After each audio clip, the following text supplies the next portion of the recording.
Ciao. We are live on another episode of the Calcio Connection podcast, connecting with you and Jerry's middle finger. Calcio fans, Italian football fans all over the world. Oh, we're going to get to Jerry. He's got so many reasons to vent today. I was watching Lazio Udinese. I was only able to catch from the 70th minute on, and they went into 10 minutes of added time. So I watched a good half hour of it, and I'm not a Lazio supporter. I'm certainly not an Udinese supporter, but I was depressed on Jerry's behalf. So we're going to let Jerry vent a little bit. We also, our special guest who's pinch hitting, because I thought we were bringing Joe Fischetti on from Forza Napoli pod. I think he may have had a scheduling conflict. We'll bring him on another time. So pinch hitting, one of our favorites, one of the top Interisti out there, the great Mario Galliano, Mario Sweatshirt. Mario, welcome in. Thank you so much for taking the time. How are you? Going on? I'm doing good. Bing bong. What's up? Happy to have you, sir. And of course, Bing bong. Bing bong. Bing bong. I am Alex Dehano, and of course, alongside Jerry Mancini. And Jerry, he's rocking the Lazio jacket. He's rocking the crest. This has been a tough week for Jerry. This new Twitter CEO is an egomaniac, taking away for reasons I will not understand. I cannot understand. Took Jerry's blue check mark away, and that means something, man. I mean, for those who are in the blue check mark mafia, people treat you better when you have the blue check. Like I recently had a travel planning dispute with Disney World. And like, no joke. Yesterday, I waited on hold for 90 minutes to talk to a representative, and he refused to or claimed he couldn't help me with my issue. I decided to send a direct message on Twitter where I have a check mark to Disney Guest Services, and they fixed my problem in 3 minutes. So I'm telling you, man, they treat you better when you are part of the blue check mark mafia. And for reasons no one will understand, they took Jerry's check mark away yesterday. And then today, Lazio, they're down 2-0 against Udinese. Then they're down 3-1.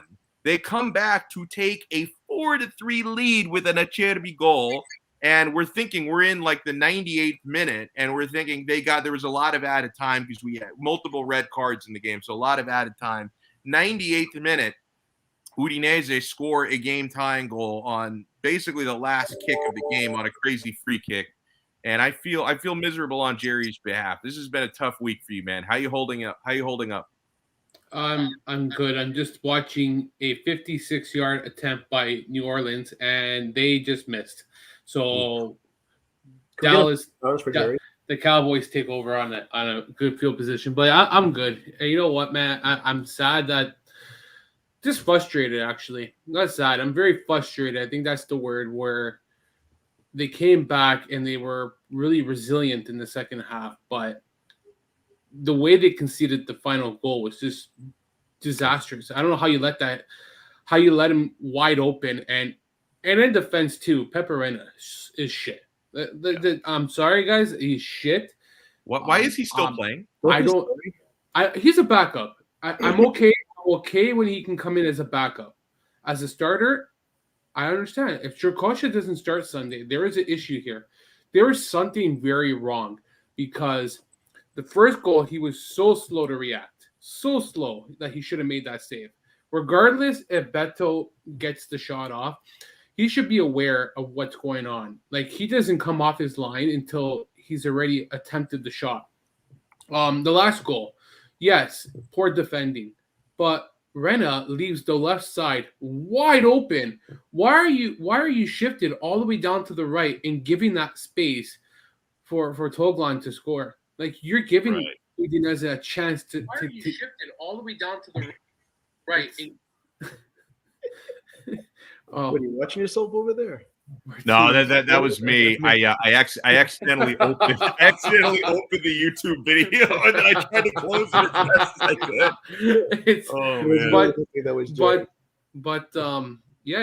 It's frustrating. There's so many holes with this team that the back end has now finally been exposed. I saw a tweet online where how did Inzaghi kind of perform with this team? Well, it's simple. He never played Patrick. and Patrick never played against the bigger teams. That's true. Like that's Well, and that's when just he played like a half against Inter last year, and it was disastrous. yeah. Like he comes late into games. He's never started against the top 7 teams. He's always been a sub player, and we've always played with a back 3. So we've always had Luis Felipe, Acerbi, and Radu. And I'll say that for the most part, under Inzaghi, they have been very good. Like there's no denying that those 3 have always been Inzaghi's go-to players. But as has been the case with Inzaghi and now Sarri, there are no backup players to kind of step in. And what's frustrating was, why did Patrick start over Stefan Radu? Like, I know that I called him out earlier in the year against Bologna, and he was very bad. But he did have to play beside Patrick, and he made his first start this year in the back 4. So in defense, as reactionary as I was at that time, you have to also take into consideration that Radu hasn't played at all this year. Now, today, coming off the bench, I thought he played really well in 41 minutes, and that's when it kind of changed up the game. He should have started from the beginning over Patrick, especially after the performance that Patrick put forth against Napoli, trying to think like he was Maradona with his no-look pass and getting brave against Insigne / Mario Rui there. Like, just everything that he did, I don't know how he was able to start. And for sorry to say yesterday that his only option at right center back is Radu is kind of silly, because you should take a chance on Radu on the right side, even if he plays left. Just something different, because Radu's stronger, he's taller, he won't get outplayed. As a center back, Patrick's too small. He's just too small to play at that position. So that's the two concerns I had in this game was Patrick playing, and I said before the game, and I know Mario commented on it, is why Pepe Reina starting again. And I said I said it before the game, and it happened. Like, there was a sequence where he runs off his line, Pepe Reina, and he's chasing the ball, and fortunately, Acerbi makes a brilliant block with his back to prevent Udinese from scoring. Like, Reina, I get he's good with his feet, but who gives a shit if you're good with your feet if you can't stop the ball? You've conceded 8 goals. Yeah. I saw a stat. I think it was like 10 shots on target, 8 have been conceded in the last 2 goals versus Lazio. Just dreadful, man. Like, it's just all around bad, and the back line needs to be addressed in the transfer market. It's everything, and another thing is maybe Savage can play with Alberto in the midfield. Maybe Sarri was right about something where I know you have the 2 best midfielders in football, or not the best, but you have two of the best in Italy for sure. 2 of the best, say, and they say, oh, people are calling Sarri out that you as a manager has to figure out that you have to make Alberto and Savage play together. Maybe they were perfect in a 3-5-2 under Inzaghi, because he allowed Alberto to play more higher up the pitch in that attacking role behind Immobile, and it allowed Savage to kind of be more free roam behind him and cover more space in between the central midfield. That's not the case right now with Lazio, where they're both asked to like move up, move down, and they're not on the same page because they're similar players who are both attack minded. Do you think they're systematic kind of players at this point, where you can't just put them into any lineup and they can be these great players that we see them be under Inzaghi? Because or is it because Luis Alberto is playing at a position? I say it's this. I think Savage. At the end of the day, this is how I see the summer going out. I think that Savage will stay for 1 more year. I think after the season, he's done. Like, he'll stay next season. He still has a lot of time to like kind of go overseas in his prime. How old is he now? He's 27, I believe. Okay. Alberto's 30 years old. Yeah. Coming up. He's gone. He's going to be sold. But here's a bigger issue. Alberto just doesn't fit this system. He's too slow. He's under Inzaghi, he'd be perfect at Inter, because he's allowed to hold the ball, kind of have that time and space, make that pass when he needs to. He is not quick on a 1-2 touch pass. He can't react quick enough to say, hey, I need to make that quick pass down the right. I need to make that quick pass down the middle. He concedes the ball over way too much because he holds it on too long. And what happens is midfield and defenders just force him, and he concedes it over. He turns it over the ball way too much. Like, it's just, he's not a sorry type player. He struggles to get back into defense because he doesn't have the pace to get back. He's just caught out of position a lot. He's all over the place. And Savage, when you watch Savage play, he can get back in. He can get to the defense and help. He can get into the attack. He's really quick. I think the biggest thing about his game is that he can make those quick 1-2 touches, like right off the ball, and he doesn't hesitate to make that pass. He was our best player today. Undoubtedly our best player in the midfield, and Cataldi has struggled again as a regista for a second straight game. Kind of concerning because I thought that Lucas Leiva is not a good regista either, and your plan B is failing. There's just a lot of areas that are really gray right now, and it's not sorry. At the end of the day, we can blame Sorry all we want, and he has to adapt, and he has to learn, and he can't be stubborn. No, throw that crap out of the window, because he's rotated the squad really consistently this year. He's gone from games with 5 rotations to 6. He's used Marici. He's used Marici. He's used Lucas Leiva and Cataldi in the midfield. He's used Bosic and Alberto. He went back to Alberto and Savage after being called out for many games now. Like, you name it. He's gone to Akpro earlier in the year. He's gone Patrick. Like, he's gone to Patrick in 2 successive games. Like, this is not on Sorry saying, oh, he doesn't rotate enough. He doesn't try. He's tried everything. And he's done this on purpose in a way to show to Lotito, this is what you've given me. This is how shit my team is. Now you've seen I played with your players that you bought. Your Iglitari that freaking can't buy anything for the life of him. But I think that in a way, Sorry is saying, okay, I got players here. You bought players, that's fine. I will play everybody that is available to me. But now he said it today in the meeting, in his press conference after the game.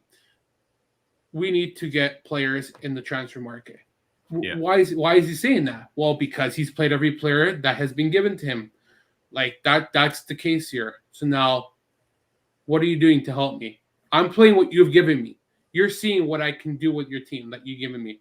Like, there are building pieces around. Like, you got Emmanuel Lazzari who you can build around. You got Modisic who can build around. There are midfielders. I think Cataldi is still a serviceable player, even though he hasn't been good recently. Like, there are keys here, but Lotito has to open up his pockets and say, hey, I need to spend some money in order to, like, get this going. So, by the way, when I saw our guy Anthony Privitera show up in the chat, I said I've got to get the link to our dude. So we're I think Joe Fischetti might be joining us soon as well. So we're gonna go from like a barren panel to a jam-packed panel. Oh man, it's so yeah. And Anthony, if you wanna say your piece, and I know you're in a completely different time zone, so I don't know if you had a chance to catch any of the insane Lazio Udinese match. And I was telling Jerry, and I mean it, I felt gutted for him. The way that Udinese, after a crazy batshit bonkers game, got the game tying goal at the death off of that wild free kick, I felt gutted for Jerry.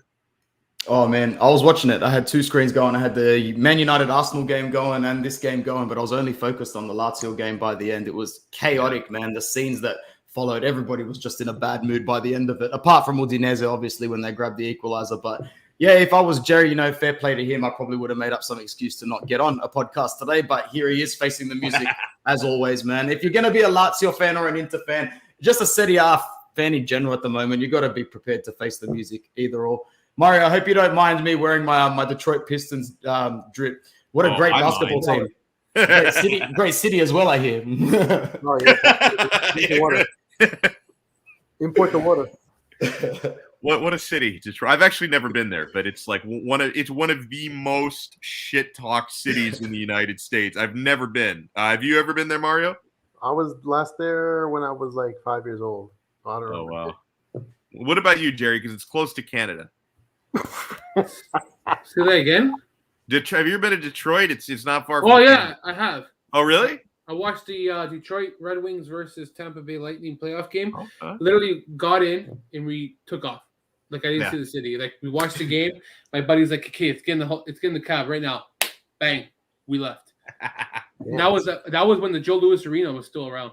That's Yeah. where I went. That place was famous, man. The Joe. Now, guys, I want to talk about big picture now in Serie A.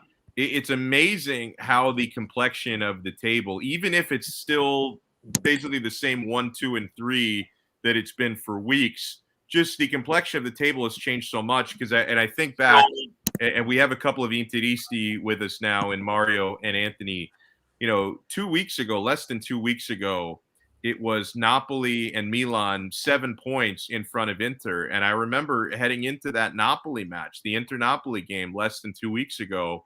And as an Interista, I always tend to think of the worst case scenario before the best case scenario, right? So the thought heading into that match, and it's appropriate now that Joe joins us because, unfortunately for him, he was on the other side of it. And Joe, just to get you caught up, I'm just talking about how, the feeling near the top of the table, even if it's the same 1, 2, and 3, it's just the feeling has changed. Things have tightened up so much because prior to Inter heading into that match with Napoli, I'm fearing the worst case scenario. If Inter lose that game, they're -10 on Napoli. And if Milan had won that same day, they didn't. Inter would be -10 behind both Napoli and Milan. And now, 3 match days, including that one later with the midweek game, Napoli are still atop the table, but only now 2 points separate Napoli with Inter, with Napoli being 1 point ahead of Milan and now 1 point, Milan being 1 point ahead of Inter. So things have really, really tightened up.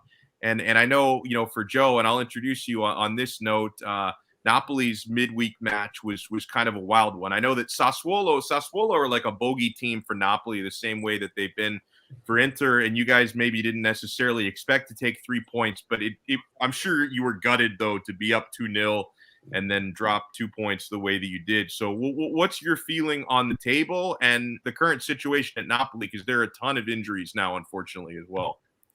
Yeah, exactly. Well, first of all, thank you for having me on. It's always a pleasure to talk to you guys. Yeah, it was a weird one with Sassuolo. It was one of those games where, had you asked me before the match if I would have been happy with a draw, I probably would have been okay with it. But the way it played out to dominate the match, essentially, at least be the better side for about 65, 70 minutes, and then to have the complete disaster that happened after that, not just in terms of the result, but in terms more worrying for Napoli fans in terms of the players that we lost. It's very concerning for Napoli fans. I mean, to lose, we came into this match playing without Osimhen and Anguissa, 2 of our key players. We ended this match without Insigne, Fabian, and Koulibaly. That's 5 starters on this team. So very concerning there. We'll see. Koulibaly, we already know he's out probably until January. The other 2 guys, they're saying we got to test and see how they do, but I'm not terribly optimistic. I think Insigne is probably okay. That was more of a precautionary change, but all of a sudden you look at the table and, like you said, all 3 teams, and you can even add Atalanta into that mix. They're only 5 points back, and we play them on Saturday. If we lose that match, it's a 4-team, 4-horse race, right? So pretty disastrous final 20 minutes of that match for Napoli. You know what really happened to that game? Juan Jesus happened in that game. That's we know that all too well. You could have literally put anybody else on that field, and you would have won that game. I can guarantee that. Yeah, we were kind of stuck, though, because Kostas Manolas was not necessarily a better option these days. Oh, yes, he is. I think he is, to be honest, but he was ruled out of that. He wasn't in the squad because he had some stomach issue. He basically had the runs. So Manolas was, Juan Jesus was the only guy. And so far, when we've used him this season, I would have played a goalie over him. Yeah, well, he's been not bad when we had to use him, but he got beat on that goal. So what can you do? That's gonna happen. Yeah. But you know what? Even Koulibaly got beat on the first goal. So Yeah. sometimes even some of the better players, they can get beat too. It's just I would say, if anything, the loss of Fabian hurt us more because we couldn't keep hold of the ball when he went out of the game. I'm a very big Fabian skeptic. Um, I'm in a few Napoli chats, and I'm always telling How are you in a few Napoli chats? I'm the biggest Napoli fan there is. Don't you worry. Secretly, he is. I really am. I mean, I know, obviously, I know you're an Inter supporter and you are a Palermo supporter, but I don't know how you Trojan horsed your way into Napoli chats. This is surprising to me. I made a slogan. I'm the biggest Napoli fan. I ran with it, and people my believed God. it for 6 months. You know, you remind me of the guy who I love. I know that a lot of people who hate him, but the Big Show, who's like an Inter troll. Number one. That dude, he is the number one troll.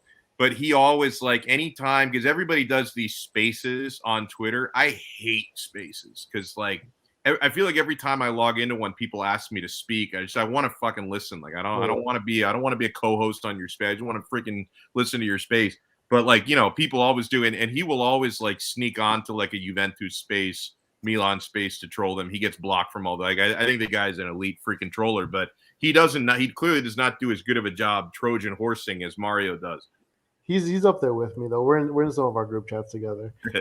But you know what? Fabian he's a hit or miss guy, but this season, he's been much better. Anguissa has allowed him to play a lot better. I think it's more Spalletti's directing him in a better way than Gattuso did, because last year he was very slow to make decisions, and he would always make a negative decision rather than an attacking or positive decision. So instead of playing a through ball to Osimhen making a run, he would cut the ball back and go back to a center back on a counterattack. Like, that's the kind of player he was, and it bothered the shit out of me. But this year, he's actually showed that he's capable of running that midfield. And maybe it's Anguissa helping out. I think that definitely helps because who do you have last year? Bakayoko and Zielinski, and that's a little bit of a weird mix. Anguissa balances that a lot more for him, but Fabian, he's been finding himself in those attacking spaces a lot more often than not, allowing himself to actually take a lot more of those curling outside the box chances that he's been really phenomenally hitting. So I've, as much as I've hated on him, I've been the number one hater on him. He's been really good this year, and I've had to shut my mouth. So I think losing him was huge. But the biggest thing for me is for Napoli is they absolutely need to buy or loan a couple center midfielders, because you can't go into the second half of the season with 6 center mids and you play three center mid formation. There's just not enough juice in there to go Anguissa, Zielinski, and Fabian every single game after game after game, and not rest them and not expect them to get injured. And plus, when Anguissa comes back, you lose him to African Cup of Nations if he even makes that. So it's really, Napoli's playing with fire right now, and they need the backup more than anything. Like, sure, if Fabian gets hurt, if this was Inter, they have 4 or 5 guys on the rotation already that you could just throw in. Sure, you're not going to get the Halkanoglu or Barella influence, but Gagliardini's proven that he can do just fine. Whereas Napoli has Elmas and Lobotka and them have actually been pretty good. To believe it, I mean, a lot of people who don't maybe watch Napoli as much think of Lobotka from last season, overweight. He's been good this year. Do much, but he got in shape in the offseason, and when we had to play him the first couple of games before Anguissa came, and then the last couple of games, he's actually been really good. So that's been not bad. The issue, though, again, has been injuries. We lost Lobotka early in the year, then we lost Demmen, now we lost Anguissa, Fabian. So, I mean, it's hard to go out and buy players especially when you're getting these muscle injuries that keep guys out for 3-4 weeks. Is it really worth the investment, especially in January when everyone's prices are inflated, when we're going to get these guys back relatively soon? And De Laurentiis is just not going to do it. Yeah, it's unfortunate, but I think it's one of those things where you're in a situation where you can't just rely on the set few players, because you need to have that backup. Like Inter yesterday, they ran out of center backs. So like, sure, we have D'Ambrosio who can play, Di Marco who can play, but a true center back. Ranocchia's out. De Vrij is out. You're playing Skriniar. Bastoni was hurt. I probably said him.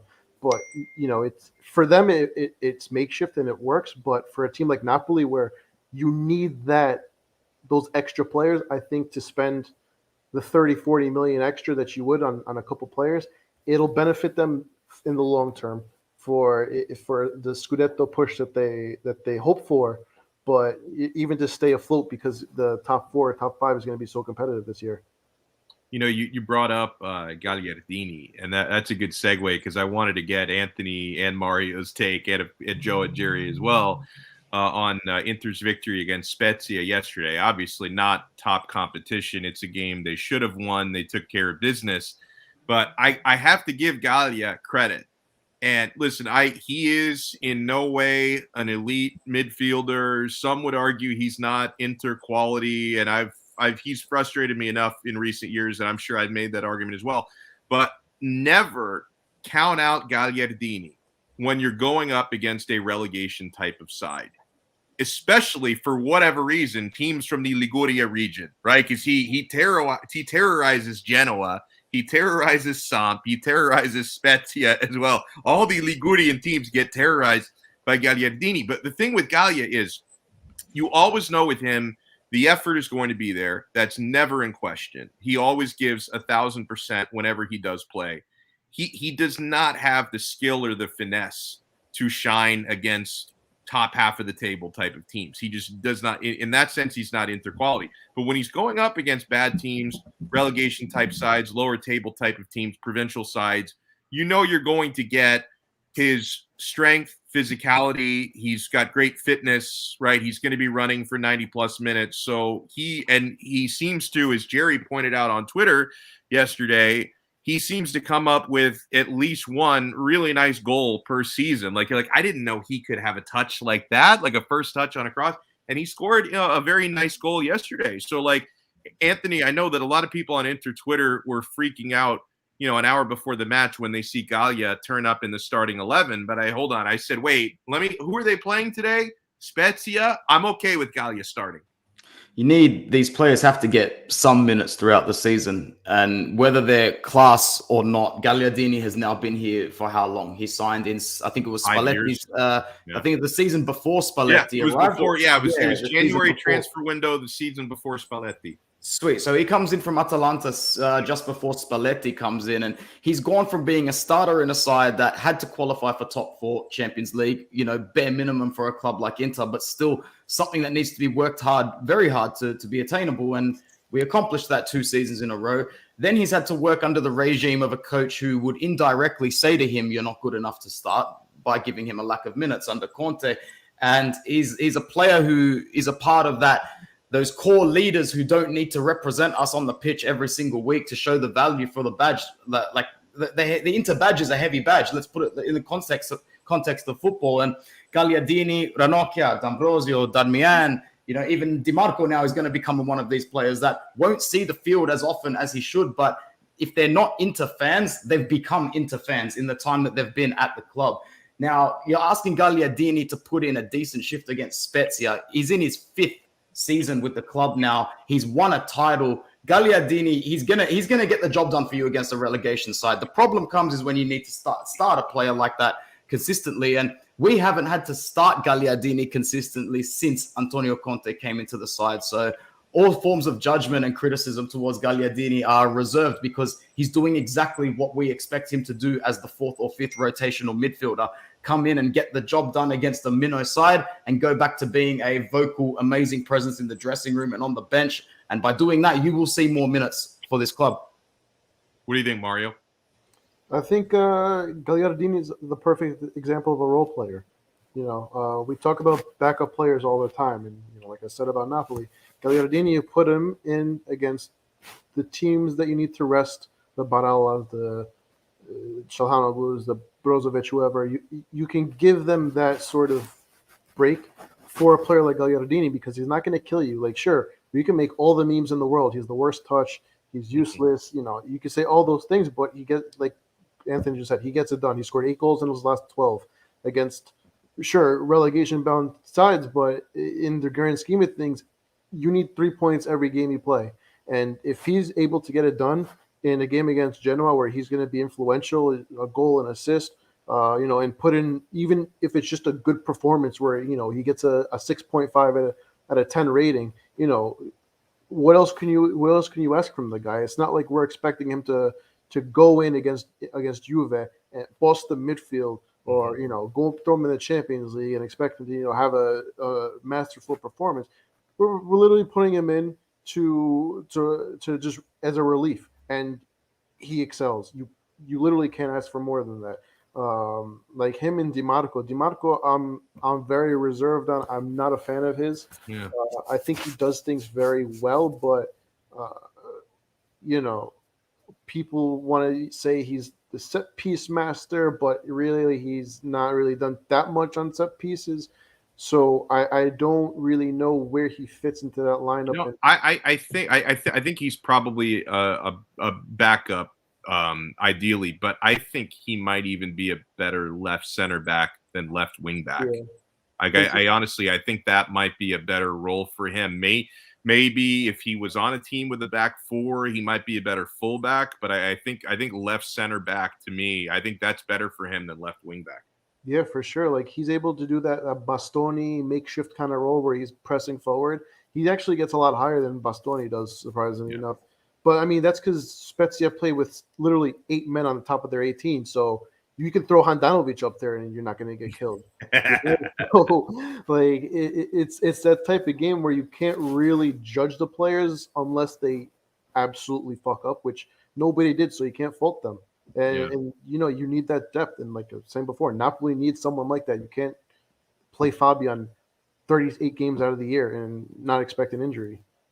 Well, and speaking of Inter midfield, these really going back to the Milan derby. So what about the last 4 games? Hakan Çalhanoğlu has really been impressive. I know that, and he's been good when the trolls on Milan Twitter have been pretty quiet for the last 3 weeks or so. And listen, his time to stink up the pitch may come again. I'm not here to tell you the Hakan problem is solved. This guy is going to be putting, because you could say about the last 4 games, he's had like man of the match caliber performances in about 3 of the last 4 matches. He's been really good. So I'm not saying he's found permanent consistency, but I give credit where credit is due. He has been excellent. And to me, and tell me if you agree, Mario, I think that ever since he scored that PK right in front of the Curva Sud against Milan, he's been brimming with confidence ever since. Milan's like the bogey team for Inter players that just need that lift. We saw with Eriksson, he hit the free kick, became a new man after that. We see it with Çalhanoğlu, just a penalty, the littlest thing. I mean, not a little thing, but he was able to jump in there, cool as a cucumber, hit that penalty, and then continue on and put on a shift where he was one of, if not the best players on the field consistently after, because we always see it with him. He puts in a really good shift. We get excited. I get excited all the time with him. And then all of a sudden, the next game, he goes missing against Cagliari or something like that. It's like, but I feel like he's growing into the Inzaghi system. He's transitioning into that center midfielder that I've always said that he hasn't been mastering yet, because he's originally an attacking midfielder playing behind the Dzeko kind of thing, which we saw in the first game of the season. It looked excellent. But he hasn't been able to play in that position, and he's been figuring it out. And he's even contributed defensively. I think I saw he's had like 10 interceptions yesterday or something like that. Yeah, he did look. I noticed that on the defensive side. I didn't look at the stats, but I know just he stood out to me in that sense. So he's becoming a real two-way player that Inzaghi has to rely on, because Brozovic is being Brozovic. He's one of, if not the best defensive midfielder in Italy. Don't quote me on it, but quote me on that, because he's what makes Inter run. And when he plays good, Inter plays good. And we've had a couple games where we had to take him off and figure it out. But for 95% of the season, he's been the guy where it goes through Brozovic. If you can't take Brozovic out of the match, we're going to win this game, right? Possibly comfortably.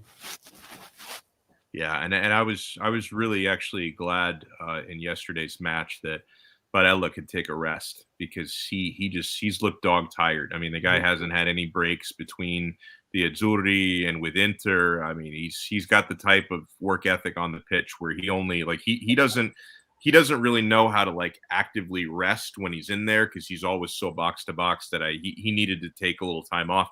But Jerry, I want to ask you, going back to the big picture now in Serie A. I mentioned when we brought Joe in that you've had pretty much the same top 4/top 5 in recent weeks, but it's gotten so much tighter at the top. And Joe was right to bring up Atalanta as well. I mean, between the top 3, only 2 points separate the top 3. I think 5 points separate the top 4. And this coming Saturday is going to be gigantic for the top 4. All of the games in that regard are on Saturday, not Sunday, with Roma Inter Saturday at noon. Well, I'm going with the Eastern times. It would be 6 p.m. Italian time, noon Eastern Standard Time. But Roma hosting Inter, which will be a huge one, certainly for Jose Mourinho.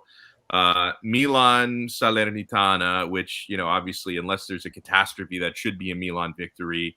And Napoli Atalanta, which is going to be a huge game. So, Jerry, you look at now the top 4 race, the Scudetto race. Who do you feel better or worse about right now? Because you could say 4-horse race for the Scudetto. Who do you feel the most bullish on right now?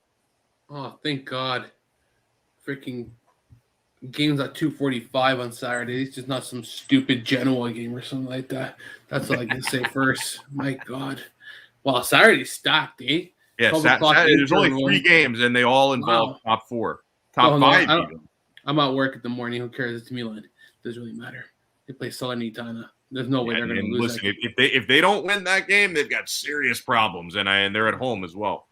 I think the fact is that everyone's not really paying attention to Atalanta for how bad they started the season, and everyone forgot how much quality they do have in that squad, and the continuity, the consistency. I go back to saying, I know I'm going to say Lazio, but how Lazio have been molded for 5 seasons under Inzaghi, and in their 5th season, they kind of like adapted, and they got to that threshold, that high level where they were able to succeed. I think the difference is that they have that continuity, that strong lineup, but on top of that, they have depth.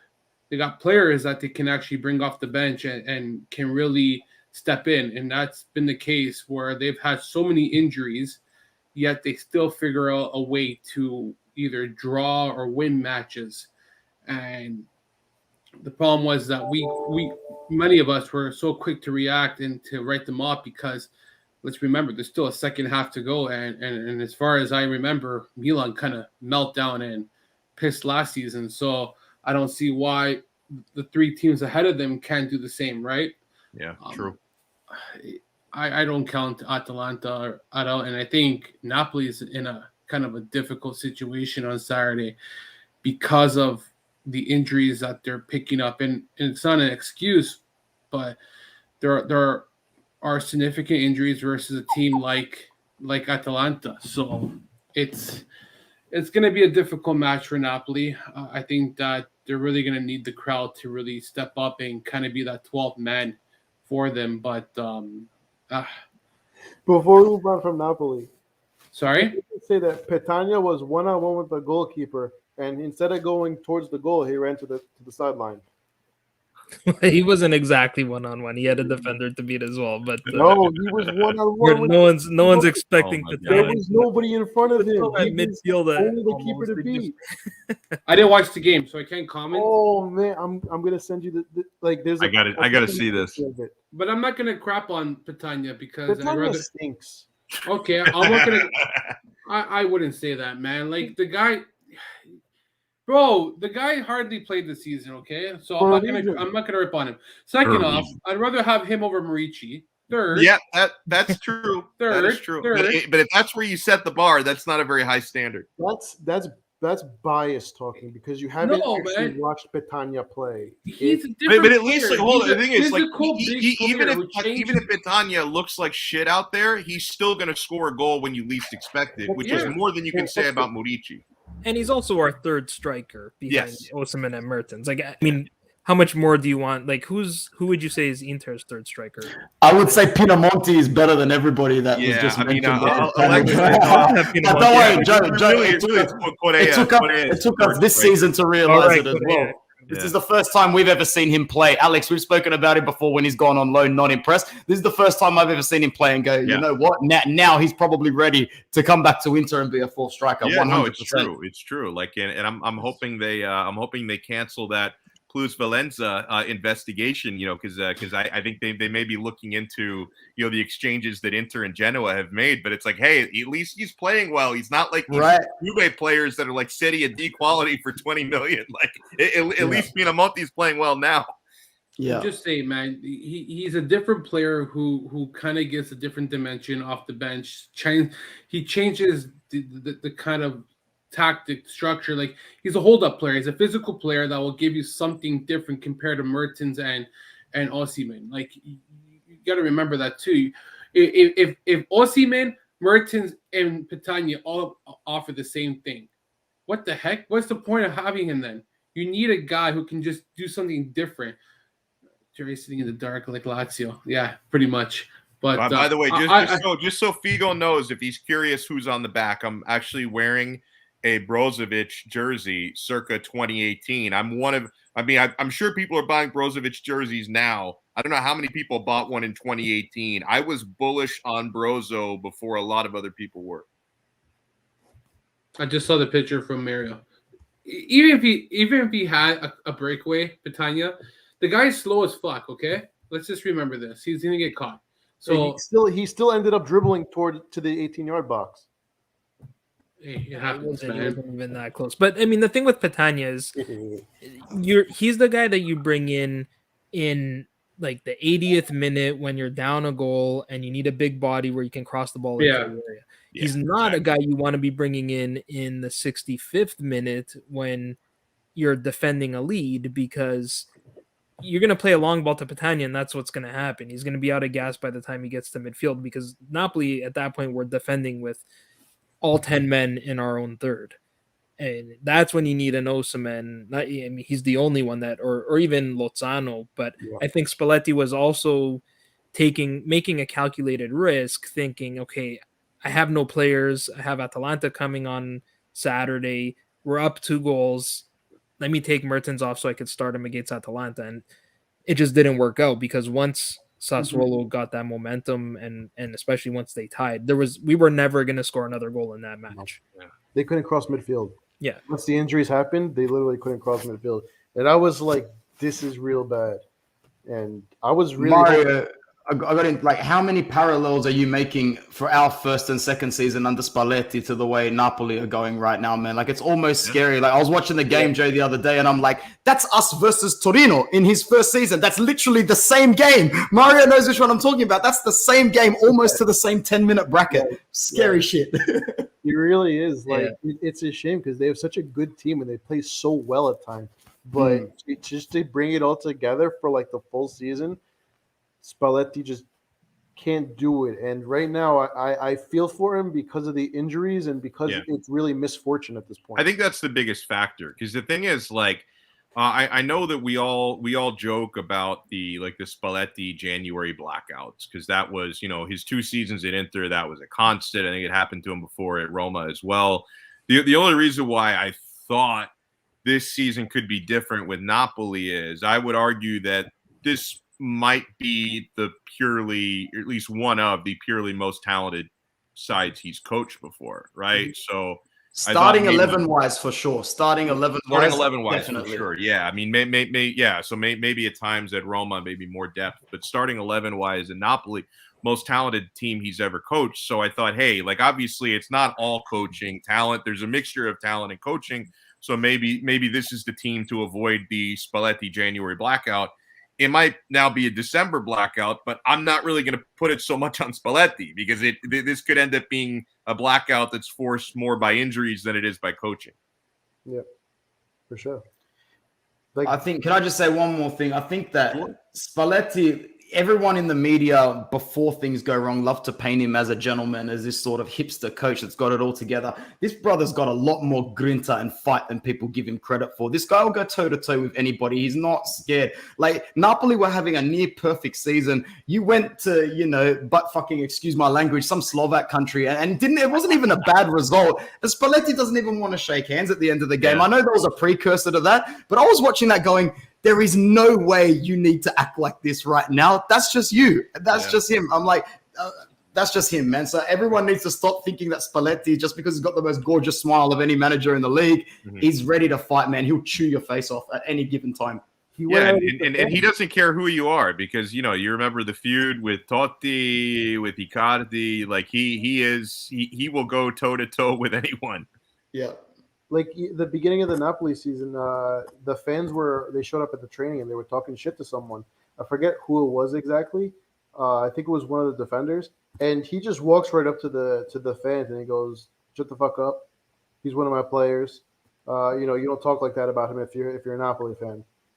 Pretty much, he just straight up face to face. And he did that same thing with Ranocchia at Inter when he started. Fans were jeering him at training. And Spalletti walked right up to him and went, what's wrong with you guys? This is one of our players. You can't do that, not while I'm here. I forgot. That's such a great story. Yeah. I forgot. I remember talking about it, but I forgot about that completely. I think Spalletti's in the perfect place right now. It's unfortunate, but I think he's the right man for Napoli. And I said it at the beginning of the season, when they first signed him.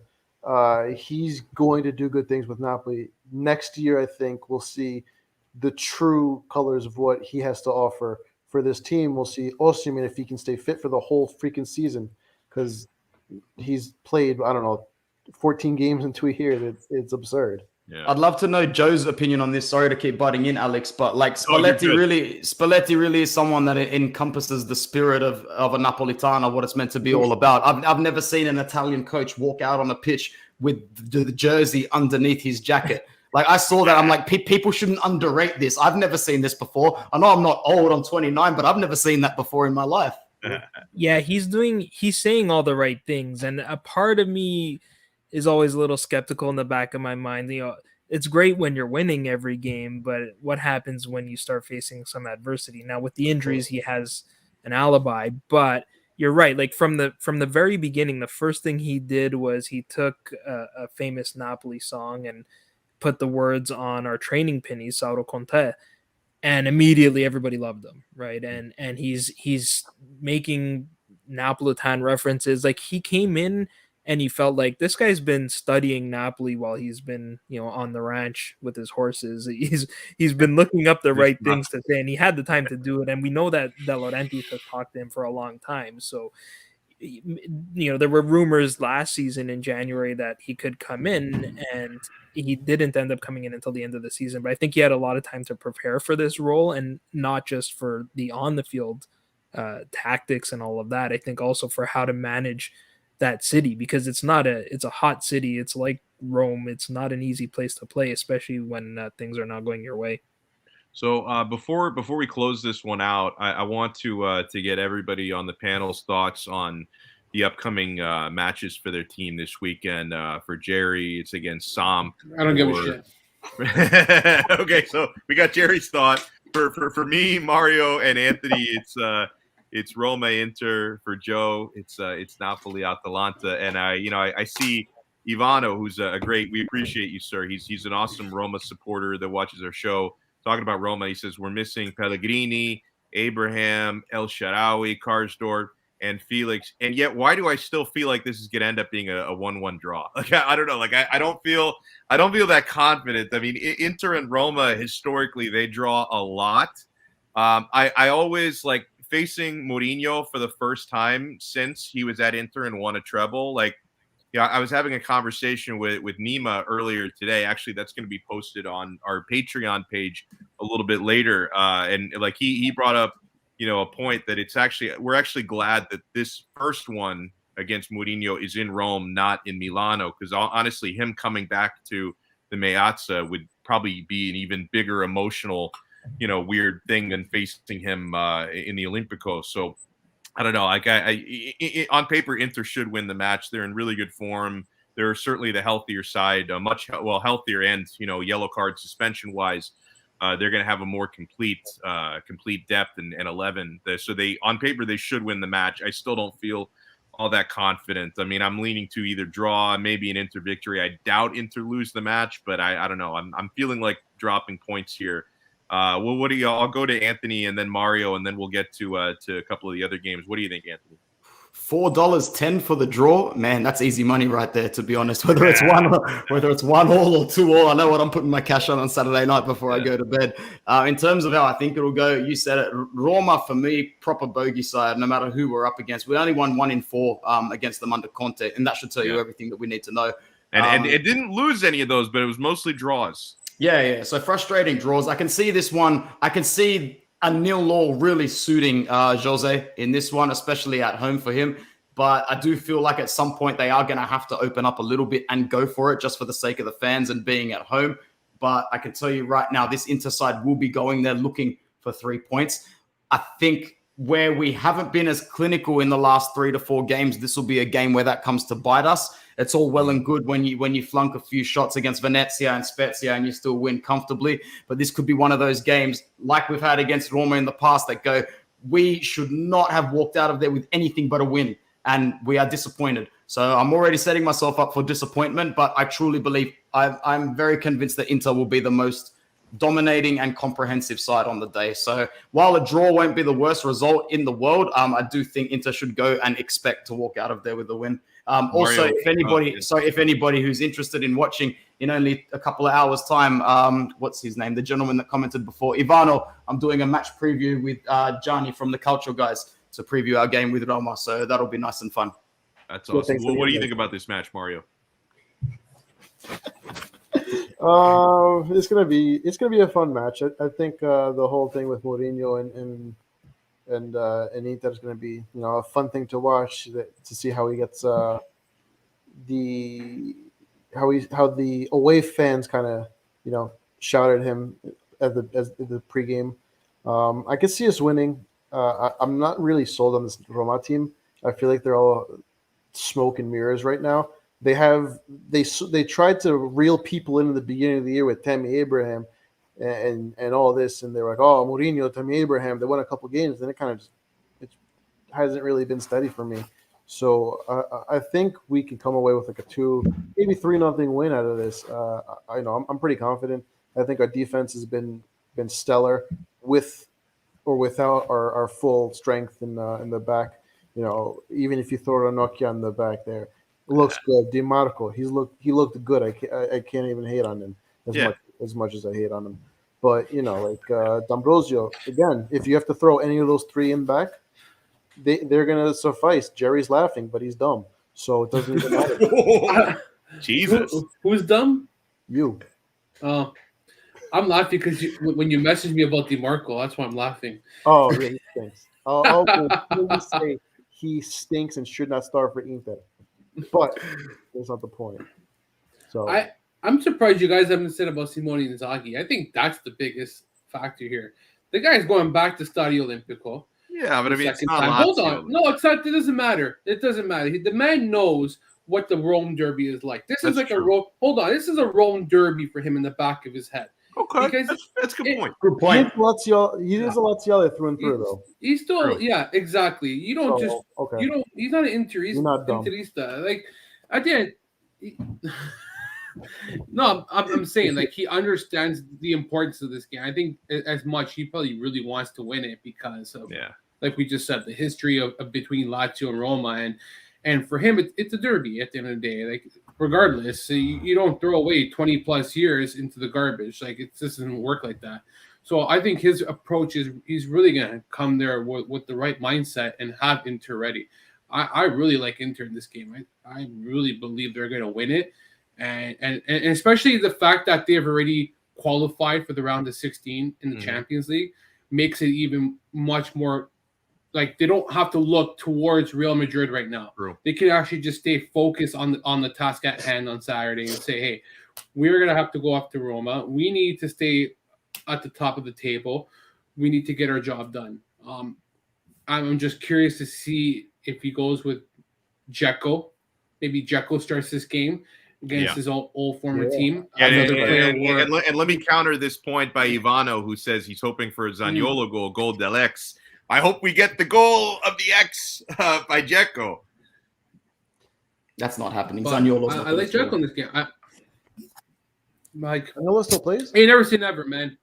We all know what a mush that Jerry is. So Anthony's bet on the draw is looking pretty good already, with Jerry feeling so good about about Inter. But I like him. Well, I do my part by not betting on Inter games because I'm so superstitious. I don't bet on them, against them. I don't bet any props. I just do not bet on Inter games. Napoli and I just think Inter's in the right form right now. Inter's in good form. Like you have to. I take those things into consideration. They're in good form. You look. You got.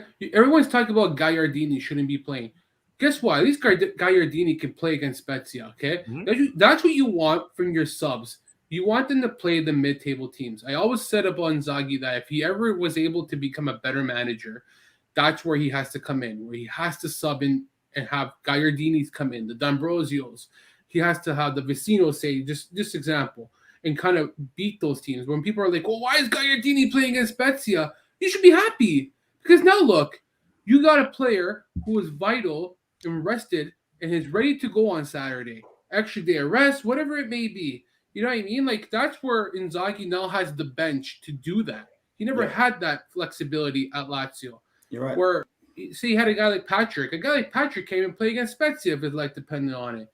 So, there you go, where it's the difference. Seriously, like, that's where I like Inter's chances right now because he managed his squad perfectly in the last 2 games. He rotated it. He knew the injuries he had at hand. Like, now, what? Bastoni ready? But did Bastoni played yesterday, no? No, Bastoni also pulled out with gastro as well. Yeah. He had the shits, too. Okay. So, but he'll probably be ready for Saturday, I would assume. Yeah, I would imagine so. Yeah. There you go. You got one of your best defenders still. Yeah. I want to run shortly because I'm starving. I want to give Joe the last word and say a few words about you talked about it a little bit earlier with all the injuries, but what's your expectation from Napoli's match with Atalanta? Yeah, I'm not terribly optimistic. We talked about all the players that are going to be missing. I mean, you look at these two teams and they're kind of heading in opposite directions right now, even before some of these injuries. All the points that Napoli have dropped this season have been in the last 4 games. We tied Hellas Verona. We lost to Inter. We got the win against Lazio, which was obviously a big emotional game with the whole Maradona ceremony. And then we dropped points to Sassuolo. So we're kind of declining at the moment. Jerry mentioned Atalanta's form earlier. They always start slow and then they pick up and they start winning games. And so they're in fine form. And they're actually getting players, back from injury with the guys like Hattabor just came back. So And Jerry also mentioned their depth. I don't recall. I mean, Atalanta have always had these kind of diamonds in the rough that they find, but they've got so many players now with Pessina, Pasalic, at the back. Palomino's playing well this year, so these teams are heading in the opposite direction. At this point, I mean, obviously we'd love to get a win because that would make up for dropping points at Sassuolo. I'd be really shocked if that happened. I think we'd be content with even a draw, and even if that means falling out of top of the table, we're just trying to get to the Christmas break at this point, the winter break at this point, without doing too much damage. Well, listen, well said by everyone, and I love the way that this episode came together because we originally thought it was just going to be Joe joining us. And then we located Mario and Anthony, and we made a party out of this one. And, of course, it's always a party with Jerry Mancini. Justice for Jerry. Please, the hashtag, Justice for Jerry. I just signed the petition, eh? Oh, yeah? My blue check mark. Yeah. Well, Dude, I'm telling you, we need you to get that check mark back. Well, what happened? I got to tell you what. The petition is save Lazio and place Tricoscia. The petition is save Lazio and place Tricoscia. Oh my God! I literally signed this petition. Behind us. Lucas Leiva. He probably is. Lucas Leiva got your check mark taken away. Fuck Twitter. I'm telling you, Lazio season's done. It doesn't even matter that there's still more than half a season to go. It is. You're only 3 points out of the top 4, man. Don't look at the position. Just look at the points. 9. I thought you were 3 points away from Roma. Sorry. 3 points away from Roma. Oh, We're aren't you? 9 that's points what it back. We're is. done, man. The season's done. There's no hope, man. There's Sorry. no hope for this team. It's not even. And it's sad because I got to keep on hearing the rest of the season that it's Sarri's fault. It's Sarri's fault. Well, it's not his fault, man. The team's not good. That's Your it. fault. Like they need to be active the next two transfer markets and hope for the best, or else this is scary, man. I think Lazio is really going to become a mid-table team for a few seasons to come, maybe if they don't do enough in the market. And I said this to Joe many times this season: tank the season, go all in on the Europa League. I'm telling you, that's the only way that they can manage anything or salvage. I know people think it's suicide, but I don't think they have the quality to compete in the Serie A.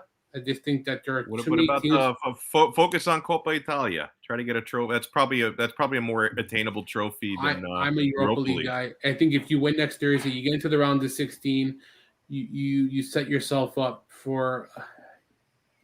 The team looks way different in the Europa League. I think there's a mental thing to it that they're just so really focused on trying to win a trophy there, whereas with the league, it's just something wrong. I know they don't have the depth to play every 3 days as well. Like, wait until they play against the Swallow after their game against Galatasaray. They're gonna shit the bed again because they don't have that energy enough to like go to Sunday play. I just think that Europa League is the way to go for me. But I what do I know really? So All right, well, we got to wrap it up, my friends, because I know I need to go because I'm starving. Anthony and Mario need to go. So huge shout out. Make sure you follow everybody on Twitter and check out all of our content on the Calcio Connection Network, and check out the Forza Napoli pod as well and Inter Worldwide. So support everybody's work on here. We will talk to everybody again next time on another episode of the Calcio Connection podcast. Ciao.